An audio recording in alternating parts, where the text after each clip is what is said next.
So, magandang hapon mga ka-person. So, pakinggan natin itong sinasabi ni ate tungkol sa mga Katoliko.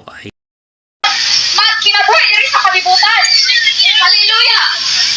Siguro na yung mga dato karon na feeling nila nga I have all these things. Naanak ko yung mga naanak ko kinahanglan din na ako kinahanglan ng Ginoo. Siguro garbo na kayo sa mga tubangan kay mo ingon mo nga dili na ako kailangan ng Ginoo pero ang tinud kailangan ni mo Ginoo. Kisahan mo siya pagbalik asa ka madila ka pagkatot imong ngipon dito sa inferno. Hallelujah! Mga katandaan, magkatawa mo karon sa ako sa Ginoo. Asa man mo, Lord, tabangin ko, asa ka Lord. Iwasa ko Lord, pero wala second chance sa inferno. Hallelujah! Siguro na yung mga Katoliko karon dire.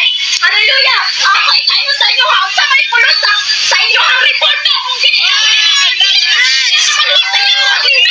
Hallelujah! Ang Ginoo buhay ang atong Diyos. Ang report ko, imo ora na sa tao. Sige guys, kunahan daw.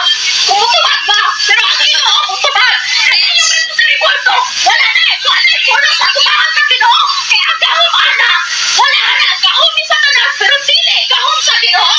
Hallelujah! Sige mo simpa ang report ko, pero dili na mao kamatuuran. Wala akong kabalo na suko na may Ginoo. Yung inisan ng Ginoo sa larawan na dili mao mismo ang nasa Ginoo. Hallelujah! Sige mo simpa na. Sige mo, Lord, Jesus, sa iyong tawag sa report ko, pero dili na mao. Hallelujah! Mag-ingat pa. Come on, preach! Ano wala ko gitubag sa Ginoo? Ano wala gitubag sa Ginoo? Ako mga plan. Come on, preach! Wala gitubag sa Ginoo ko. Ako mga pag-ampok ay dahil man ang imong Ginoo. Yawa ang mana ng Ginoo. Hallelujah! Mag-ingat ka ba? Ako nga Sa totoo lang, wala namang masama ang mag-preach, pero yung magbanggit ka ng relihiyon, yun yung masama. Kasi hindi ka naman nila pinapakailaman kung ano ang mga ginagawa mo. Kaya sa mga nakapanood nito, dapat intindihin na lang natin si ate at mahalin natin siya.